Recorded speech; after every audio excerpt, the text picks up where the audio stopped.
back for chapter 3 of The Devil's Apprentice. Now, if you missed chapter 1 through 2, Lucifer has chosen his apprentice, Malachi. Okay, so definitely go back and watch chapter 1 through 2.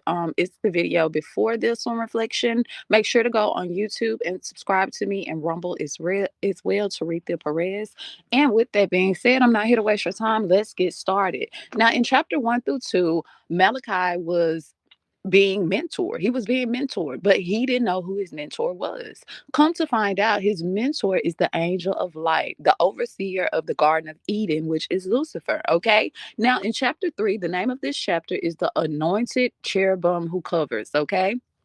Let's get started. Why do you call me Lord, Lord, and do not do what I say? This comes from Luke chapter 6, 46 verse. Okay. So this is the verse that we are breaking down today. Reflection. Why do you call me Lord, Lord, and not do what I say? Okay. So let's get started. This is the final day of Malachi's mentorship. Malachi turned the knob and opened the door to the rundown cabin for the last time.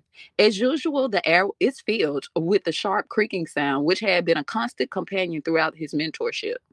Though he had given up trying to identify its source, he never stopped wondering why the noise only made an appearance when he was with Lucifer. As he entered the cabin, the angel of light asked, "Any new ideas regarding what the king has referred to you as the one?" Malachi laughed. "Not a clue. Perhaps I am the one whose purpose in existence will remain a mystery forever. Maybe we should just spend the day together enjoying each other's company. After all, it is our last time to meet as part of my mentorship." Lucifer looked up from the pile of scrolls through which he had been sorting.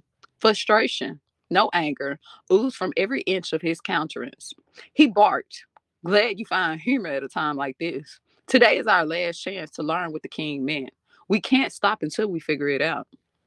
Why does it matter to you so much? Maybe it's something Elohim wants to reveal to me in the future. If he wills for me to know it now, then great.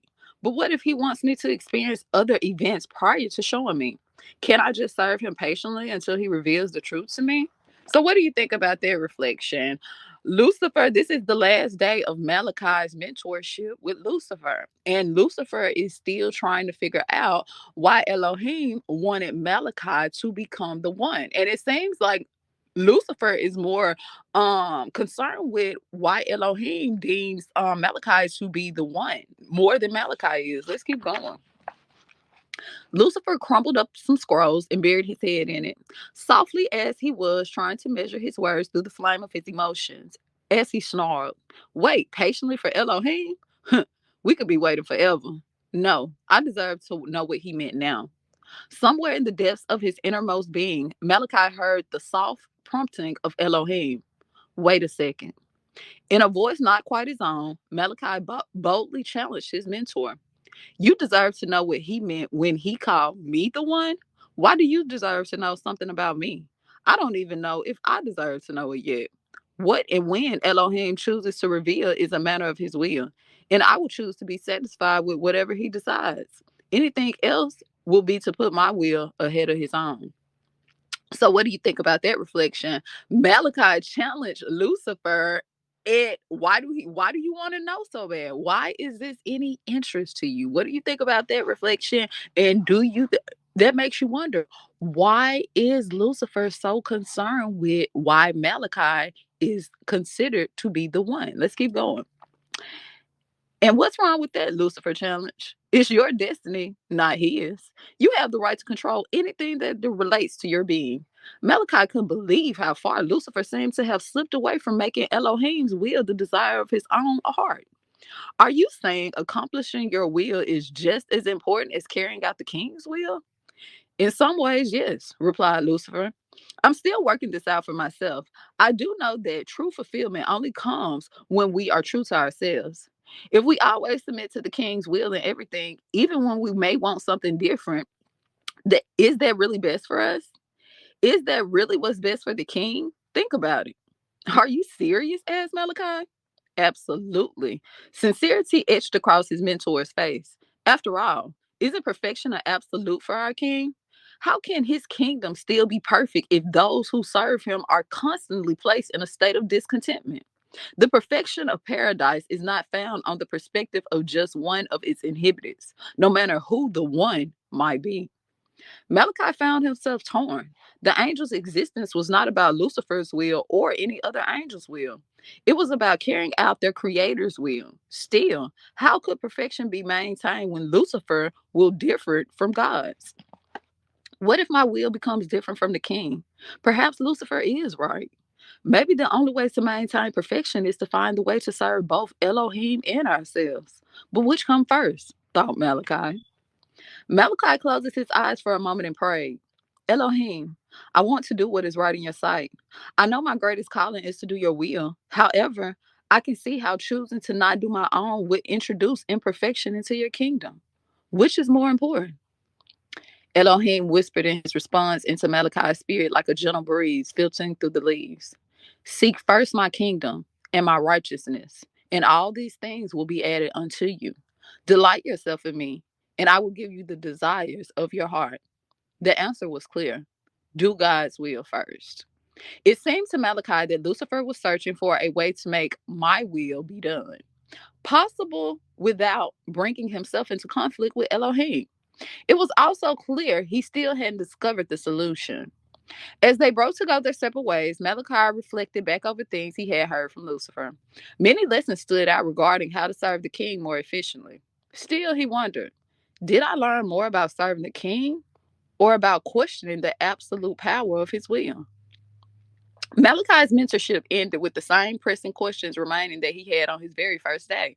Neither nor Lucifer knew why Malachi was considered the one. And Lucifer still couldn't understand how he could pursue his own will over Elohim's without somehow being at odds with the king.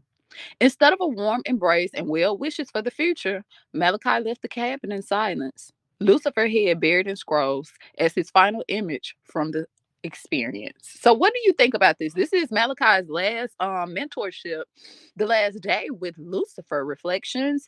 And not only that, he said that Lucifer was talking more about why he is considered the one more than effectively serving the king, because that's what these mentorships were supposed to be for, to show these angels how to effectively serve Elohim reflection. But when Malachi went with Lucifer, it seems as Lucifer was putting some other things on his mental. What do you think about that? Let's keep going.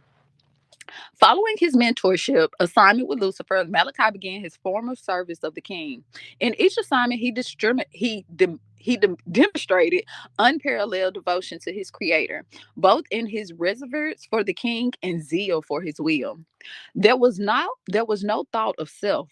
Only thy will be done, O Lord. But as eternities passed, Malachi began to wonder, how much longer must I wait to learn what God meant when he called me the one? What amazing work am I to perform on his behalf? What role am I to play? The more he thought about it, the more difficult it became to wait for Elohim's answer. Perhaps Lucifer was right during my mentorship when he said, wait patiently for Elohim. We could be waiting forever. Surely there is something I can do to get things moving. Maybe I'm supposed to do something first. I can't just sit around and wait on Elohim to act. It's my destiny and it's my future he purposed for me. He could be helping things all along, but could it be wrong? I'll get permission to go visit Lucifer. Perhaps I can get assigned to him again. How much closer to Elohim after all? Maybe if I'm closer to the king, it will remind him to act on his proclamation. Then finally, I can truly be the one. So what do you think about this reflection? Malachi has went on to serve the king. But keep in mind the thoughts of what Lucifer put into his mental throughout his mentorship about Elohim is still there.